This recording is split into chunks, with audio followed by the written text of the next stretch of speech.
जय गुरु जी संगत जी। गुरु जी का महान ग्रंथ दिव्य ज्योति, अध्याय 8। गुरु जी शब्द। मैं भूरी आंखों, भूरे बालों और काफी गोरे रंगों के साथ पैदा हुई, जिसे भारतीय विशेष रूप से प्यार करते हैं।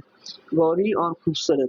मेरी लंबाई भी भारतीय मानकों के अनुसार औसत भारतीयों से ऊपर है। मैं कुछ प्रतिभाओं के साथ पैदा हुई थी, लेकिन जीवन के कुछ क्षेत्रों में पीछे रहने की प्रवृत्ति के साथ, जो अन्य लोग गंभीरता से लेते हैं। मेरा डीएनए अनोखा है, इसलिए मेरा नज़रिया, मेरा विश्वास और सभी धारणाएँ, भले ही उनकी जैसी ना हों, दूसरों से अलग हैं।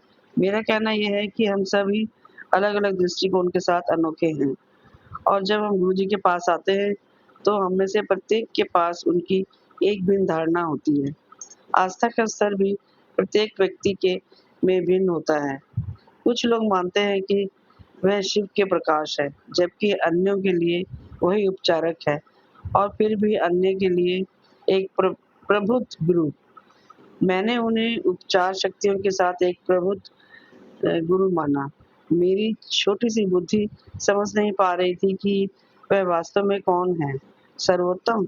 मैंने उन्हें भगवान का भेजा हुआ दूत माना, पर आज मैं इस बात से ज़्यादा आश्वस्त हूँ कि वह मानव से अधिक है। मुझे यकीन नहीं है कि भगवान शब्द या धारणा का अनुवाद कैसे किया जाए, पर मैंने किसी को एक बार कहते हुए सुना कि जीओडी, गुरु ऑनलाइन ड्यूटी है। वह हमेशा हमें देख रहे हैं और हमारे लिए देख रहे हैं। वह हमारे लिए हैं। अगर हमारा दिल और आत्मा उनके साथ है, दिमाग को छुट्टी लेने की ज़रूरत पड़ती है जब आप उनके साथ वह अद्वैत संबंध बना लेते हैं। मन का चंचल स्वभाव हमें उनसे समग्रता से प्यार नहीं करने देता। यह सवाल करना शुरू कर देता है, लेकिन इकलौता सच्चे सुख और मोक्ष मोक्ष का अर्थ है गुरु से प्रेम करना, संपूर्ण हृदय और शुद्ध समर्पण के साथ है। मेरे गुरुजी के साथ मेरा अपना रिश्ता है, और यह ज़रूरी नहीं कि किसी और का भी ऐसा हो। गुरुजी कभी नहीं पूछते, आप मुझे कैसा समझते हो? वह कहते हैं, मुझे समर्पण करो। यदि आप 100% समर्पण करते हैं, आपको 100% मिलेगा, और अगर आप 40% देते हैं, तो आपको 40% प्राप्त होगा। आप जो देते हैं, वही आपको मिलता है। सरल गणित। आप अपनी ऊर्जा को नकारात्मक सोच के माध्यम से रोक सकते हैं, जैसे संदेश, या आप सकारात्मक आत्मसमर्पण के द्वारा अनब्लॉक कर सकते हैं। जब आप सकारात्मक सोचते हैं, तो आप उनकी ऊर्जा को अपने द्वारा चलने देते हुए उनके प्यार और आशीर्वाद से भरे हुए रहते हैं। मुझे एक विशेष शाम याद आती है, उनके साथ उनके कमरे में बैठे हुए, चाय की चुस्की लेते हुए और प्रसाद के रूप में परोसे गए स्नैक्स का आनंद लेते हुए। वह गंभीरता से बैठ गए और बोले, अनीता, क्या तुम्हें पता है कि दिल्ली संगत बहुत स्वार्थी है? भौतिकवाद ने यहाँ लोगों के जीवन पर कब्जा कर लिया है, और यह पैसे को भगवान मानते हैं। इसलिए लोगों के जीवन में भगवान नहीं रहता। उनकी जेबें गहरी हैं, लेकिन उनका जीवन उथल है। उनके बैंक में जमा राशि भारी है, लेकिन उनके दिल खाली और खोखले हैं। यह एक अच्छा संकेत नहीं है, लेकिन लोग उसे समझ नहीं पाते हैं। यही कारण है कि मैं यहाँ हूँ। मैं लोगों को रास्ता दिखाने आया हूँ, लेकिन वह अपनी असली पहचान खो चुके हैं और झूठ में जी रहे हैं। अनुष्ठान करना अच्छा नहीं है। यदि आप अच्छे कर्म नहीं कर सकते, घंटों पूजा में बैठे रहने का क्या फ़ायदा है, जब आपका दिल लोभ से भरा हुआ है और अच्छा करने या होने का विरोध करता है। लोगों ने सच सच में खो दिया है। वहम दूर करने आया हूँ। ਤੁਹਾਡਾ पूजा ਦਾ की फ़ायदा, ਜਦੋਂ कर्म अपने ठीक नहीं करते। मतलब मैं आपके अंधविश्वास को दूर करने आया हूँ। यदि कर्म अच्छे नहीं हैं, तो कर्म कांड करने का कोई मतलब नहीं है। जैसे ही मैंने प्रसाद खाया, उन्होंने मेरी ओर बेरहमी से देखा और जारी रखा, पैसे और शक्ति के साथ आप भगवान को प्राप्त नहीं कर सकते। लेकिन आप जानती हैं अनीता, लोग पैसे वालों को सलाम करते हैं और फिर वही लोग अपने बड़े अहंकार से भस्म हो जाते हैं और समाज को अपने शर्मनाक व्यवहार से नष्ट कर देते हैं। बुरा समय आ गया है। जब आप भगवान से अलग हो जाते हो, तो भीतर की ईश्वरीय शक्ति से भी अलग हो जाते हो। इसलिए आप गुमराह हो जाते हो और सभी गलत कामों में लिप्त हो जाते हो। यह अहंकार और खतरे की ओर ले जाता है। लोग हर रात पार्टियों में जाएँगे, लेकिन मंदिर में आने से पहले 2 बार सोचेंगे। उनकी प्राथमिकताएँ मिश्रित हैं और यही वजह है कि कई लोग डिप्रेशन में जा रहे हैं। दिल्ली की हवा भ्रष्ट और प्रदूषित है और भौतिक रूप से लोग खोखले हैं। आने वाला समय काफ़ी खराब है। मैं देख सकती थी कि गुरुजी बात करने के मूड में थे, जो कि मेरे विचार से दुर्लभ था। इसलिए जितनी बार उनकी प्यार भरी निगाह मुझ पर पड़ती, मुझे समझ नहीं आ रहा था कि खाना जारी रखूं या रोकूं। उन्होंने शायद सोचा मेरा ये बेकार बच्चा केवल खाना खाना चाहता है और मैंने मेरे सच्चाई भरे वचनों को सुनना नहीं चाहता। वह बहती नदी की तरह जारी रहे। तुम जानती हो अनीता, कर्मकांड सही नहीं है और अंधविश्वास सही नहीं है। लेकिन आज के कलयुग में मनुष्य के आध्यात्मिक विकास में चौथा और अंतिम युग। आज के कलयुग में अच्छा करना भी पर्याप्त है। विनम्र बनो, क्योंकि विनम्रता ही आपको भगवान के करीब आकर्षित करती है और अहंकार आपको दूर ले जाता है। कोमल बनो, यहाँ तक कि अपनी घरेलू सहायिका के साथ भी। अपने सामने आने वाली हर आत्मा के साथ धीरे से बात करो, क्योंकि प्रत्येक ईश्वर की संतान है और उनकी दृष्टि में समान है। लोग ये समझने में विफल रहते हैं कि भगवान यह नहीं देखता कि आपके खाते में जमा कितना पैसा है, बल्कि यह देखता है कि कितना अच्छा कर्म तुमने अर्जित किया है। मेरे सामने आपकी बैलेंस शीट है, इसलिए मुझे कोई बेवकूफ़ नहीं बना सकता। जिस तरह जिस तरह से लोग सोचते हैं कि वे बना सकते हैं, कभी-कभी उन्होंने अपने सेवकों को घर में डाँटा या कठोर बातें कही हैं, अपने बच्चों या पति या पत्नी से, फिर वह झूठी नम्रता से यहाँ आते हैं। मुझे प्रणाम और अच्छा होने का दिखावा करते हैं। अगर लोगों को सच में विश्वास है कि मैं सर्वज्ञ हूँ, फिर वह अपने तरीके क्यों नहीं बदलते?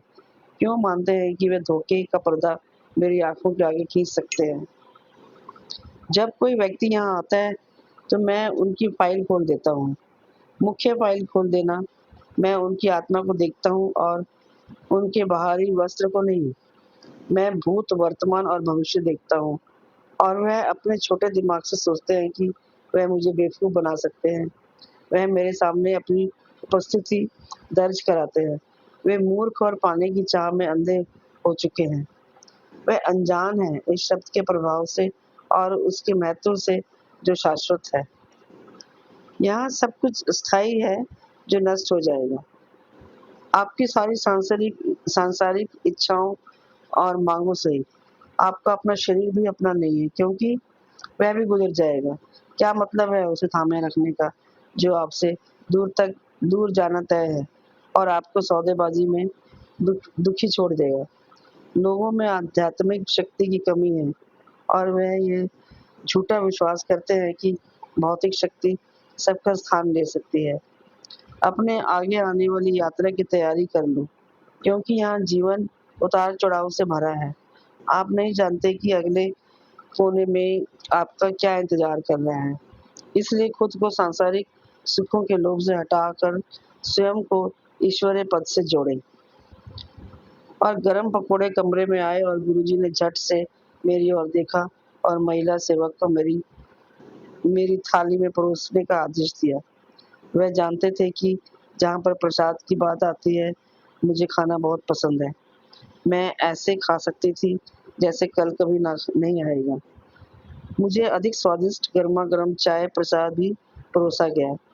प्रसाद और गुलाब की सुगंध से कमरा भर गया। मैं सातवें आसमान पर थी। जैसे ही मैंने घबराकर प्रसाद खाया और ध्यान से ज्ञान को आत्मसात किया।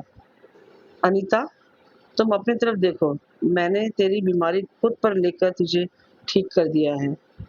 कौन तेरा कैंसर ठीक कर सकता है? तेरे अस्थमा भी ठीक किता, तेरे कर्म भी ठीक किते, नवी जिंदगी दे दी। मतलब कौन तुम्हारा कैंसर ठीक कर सकता था? मैंने तुम्हारा अस्थमा भी ठीक कर दिया और तुम्हारे कर्म भी अपने मैंने अप तुम्हें कर्म भी मैंने तुम्हें नई ज़िंदगी दे दी है। तुम्हारे पास कौन आया जब तुम गंभीर रूप से बीमार थी? दुनिया ने तुम्हें मुश्किल की घड़ी में छोड़ दिया। कोई तुम्हारे साथ लंगर नहीं साझा करना चाहता था। लोग तुम्हें देखकर नज़रें हटा लेते थे और दूरी बनाए रखते थे। तुम नरक की दुनिया में थी, क्योंकि तुम अपना जीवन एकांत में गहरे खालीपन की खाई को अपने भीतर लिए जा रही थी। किसने तुम्हें भरा किसने भरा तुम्हें अनीता? आध्यात्मिकता के साथ कौन तुम्हें नई ज़िंदगी दे सकता है? नए अर्थ और उद्देश्य के साथ मैंने तुम्हारे जीवन में खुशियों को एक नया अर्थ दिया। जा ऐश कर, जीवन का आनंद ले। वह पल भर के लिए चले गए और मैं मुस्कुराई। मुझे बहुत प्यारा लगा जब उन्होंने कहा कि मैं सुंदर हूँ। उनके शब्द मेरे कानों में संगीत की तरह थे और मैं अपने बारे में उनसे और सुनने के लिए तरस गई। मैं चबाना भी बंद कर दिया और मैंने इसके बजाय उनकी प्रशंसा का स्वाद चखा और उनकी ओर प्रत्यक्ष से देखा। भगवान को याद करो इससे पहले कि बहुत देर हो जाए। उनके नाम के साथ एक बने। अपने भीतर के गुरु को महसूस करें और सांसारिक जाल में फंसने के बजाय उनके द्वारा संचालित हों। यह सब धर्म है। ओह! ठीक। तो वह वापस से शुरू हो गए और मैं 10वें पकोड़े और तीसरी चाय पर थी। अनीता, असली चीज़ के लिए पूछ। तुमने अभी तक मुझसे उसके बारे में नहीं पूछा है। तुम्हें पता है कि लोग मूर्ख हैं जो मुझसे नौकरी, शादी, बच्चे, बच्चों का प्रवेश, कार, नया घर, नया पति और भी कई चीज़ें माँगते हैं। सूची वास्तव में अंतहीन है। अगर उन्होंने इसके बजाय असली चाय माँगी जो है भगवान का नाम और एक आध्यात्मिक संबंध, तो सब कुछ अपने आप ठीक हो जाता है। जब आप आध्यात्मिक पद पर होते हैं, तो सब कुछ जिसकी आपको ज़रूरत है और सांसारिक इच्छाएँ सत्य ही अलग हो जाती हैं। जो कल आपके लिए महत्वपूर्ण था, आज उसका कोई मूल्य नहीं है। तो ये सब व्यर्थ है। इसलिए यहाँ पहुँचने पर अपनी सभी इच्छाओं को छोड़ देना चाहिए। इच्छाएँ अनीता मानव का दुःख का कारण है। लोगों के मन हर प्रकार की इच्छाओं से ग्रसित है। समर्पण के लिए कोई स्थान नहीं। जब दुनिया पर अंधेरा छा जाता है, तो मेरे नाम के अलावा कुछ और रक्षा नहीं कर सकता। मैं असली चीज़ देने आया हूँ, लेकिन इसके लिए कोई नहीं पूछता कितना स्वादिष्ट था पकोड़ा प्रसाद। इंग्लैंड में ब्रितानी उन्हें प्याज बनी कुरकुरे कहते हैं और उन्हें हॉट केक की तरह बेचते हैं। मैंने उन्हें एक बार खाया पर समझ नहीं पाई कि यह क्या चीज़ है। अगर वह गुरुजी के यहाँ पकोड़े खाते तो वह असली अमृत का स्वाद चखते। यह वन स्टॉप शॉप नहीं है। मैंने यहाँ कोई दुकान नहीं खोली है कि लोग अंदर आएँ और बेशर्मी से माँगते रहें कि वे क्या चाहते हैं। उन्हें माँगने की ज़रूरत नहीं है, पर वह इस बात को नहीं समझते और उनकी इच्छाओं की नदी बहने लगती है। अगर मैं उनकी किसी भी इच्छा का अनुदान नहीं देता, तो वह मुड़ जाते हैं। वह दूसरों को बताते हैं कि वे गुरुजी के पास आए थे, लेकिन उन्हें यहाँ कुछ नहीं मिला। मेरे साथ एक दुकानदार की तरह व्यवहार करते हैं। अंत में उन्होंने मुझसे पूछा कि क्या मैं पकोड़े का आनंद ले रही हूँ, जो कि मैं स्पष्ट रूप से ले रही थी। मैंने गरम-गरम चाय प्रसाद ऐसे पिया जैसे एक प्याला बच्चा और मैं प्यासी थी। मैं उस समय कई अधिक प्यासी और दुखी थी, जितना कि मैं जानती थी और उन्हें पता था कि मुझे क्या चाहिए। विश्वास में नियम जानते हैं क्यों? अगर आप आते रहोगे, तो मैं आपके जलाशय को उस सब से भरता रहूँगा, जो आपकी आत्मा के विकास की आवश्यकता है। यह आत्मा की यात्रा है, अनीता, जो मायने रखती है, लेकिन मनुष्य अपने शरीर की इच्छाओं को पूरा करने में व्यस्त है। आते रहो और अत्यंत प्रकाश को देखोगे। आस्था में एकरूपता सर्वोपरि है। जब तुम मेरे मंदिर में जाते हो, तुम बढ़ते हो, लेकिन तुम्हें अवश्य याद रखना चाहिए कि गेट में घुसने से पहले सभी अगर और लेकिन को पीछे छोड़कर आओ। अपने जूते उतारने के साथ-साथ तुम्हें अपने अहंकार को छोड़ना चाहिए। अपनी पूर्व कल्पित धारणाओं और अपनी योग्यताओं को भी पीछे छोड़ देना चाहिए। डॉक्टरों ने मेडिसिन में फेल होने के बाद मुझे आत्मसमर्पण किया है। उनका ज्ञान कितना अच्छा है इस सर्वोच्च शक्ति के सामने। लोग सोचते हैं देखना ही विश्वास है, लेकिन विश्वास में भावना विश्वास है। अपने गुरु को महसूस करो और तुम्हारा गुरु तुम्हारा मार्गदर्शन करेगा। मैं तुम्हारे दिलों में रहता हूँ और ध्यान के माध्यम से तुम मुझे महसूस करोगे और मेरे साथ एक हो जाओगे। मंदिर की ऊर्जा और तुम्हारी ऊर्जा को बदलकर एक उच्च आवृत्ति की ओर ले जाती है। लोग दुखी और निराशा महसूस करते हैं क्योंकि उनकी ऊर्जा कम है और आध्यात्मिकता उनकी ऊर्जा को बढ़ा देती है। तुम एक उच्च स्तर पर आते हो और फिर अच्छी चीज़ों को अपनी ज़िंदगी में आकर्षित करते हो। उच्च ऊर्जा का अर्थ है कि आप उच्च नैतिकता पर जीने लगते हो। अच्छे बनो, अच्छी जगह में रहो और तुम अच्छों को आकर्षित करोगे। इस मुश्किल समय में ईश्वरीय शक्ति से जुड़ना ही तुम्हारा बचाव है। गुरुजी कुछ सेकंड के लिए चुप हो गए, इससे पहले कि वे अपने अनमोल वचन मेरे अवचेतन मन में फिर से उड़ेलते ताकि मैं उन्हें कभी नहीं भुला पाऊँ।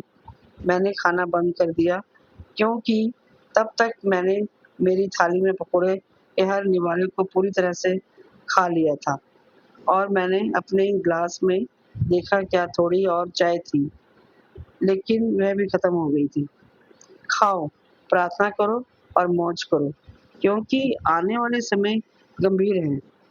कैंसर एक आम सर्दी की तरह और तलाक एक और अवसाद व्याप्त हो जाएगा, क्योंकि लोग केवल अपने लिए जी रहे हैं। लालच ने घर कर लिया है। दुनिया में एक आध्यात्मिक दिवालियापन है। केवल तुम्हारा गुरु ही इस आने वाली क़यामत से तुम्हें बाहर निकाल सकता है। इसलिए अन्यथा असली चीज़ के लिए पूछो। सत्संग करो और लोगों को सही रास्ते पर लाओ। अब तुम ठीक हो चुकी हो और दूसरों को सही रास्ता दिखाना तुम्हारा कर्तव्य और नैतिक दायित्व है।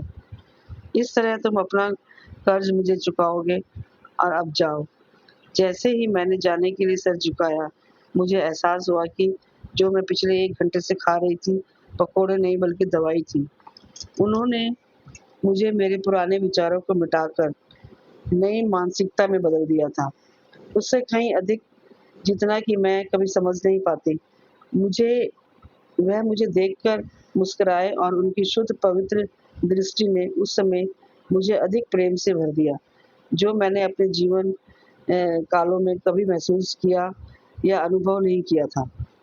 मैंने उठने से पहले प्रथा के अनुसार सिर झुकाया और अपने दिल में कहा, गुरुजी, मैं आपसे प्यार करती हूँ। 1 सेकंड के बाद उन्होंने जवाब दिया, लगभग टेलीपैथिकली, हाँ, मैं भी तुमसे प्यार करता हूँ। मेरा मुँह खुला का खुला रह गया और मेरा दिल विस्मय से भर गया।